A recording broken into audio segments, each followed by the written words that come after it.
وہ شخص کہتا ہے میں باہر کھڑا تھا، وجود تڑپ گیا، آنکھیں برس پڑی، کبھی نہیں رویا تھا پر کیفیت عجیب بن گئی، کوئی تقریر نہیں سنائی، کوئی اعلیٰ شعر نہیں انہوں نے پڑھا، میں نے جوں لے کر ان کے سر سے پاؤں تک دیکھا، میں نے کہا یہ وہی شخص ہے جس کا نام لے تو کیسر و کسرا کانپ جاتے ہیں،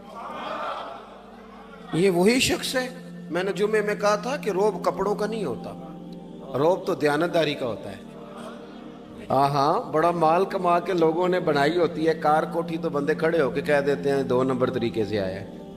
اور 13ویں 14ویں گریڈ کا ملازم ہو تو اس کے سامنے بہت بڑا افسر ڈر رہا ہوتا ہے، یار بندہ دیانتدار ہے، یہ رشوت نہیں لیتا، سفارش نہیں مانتا، یہ میرٹ پہ کام کرتا ہے۔ تو روب تو آپ کی دیانتداری کا ہے، آپ کی سچائی کا ہے۔ اپنی زندگی میں جو لوگ مقصد سمجھ گئے، مقاصد پا گئے، کچھ کر گئے، ہم ذرا الجھ گئے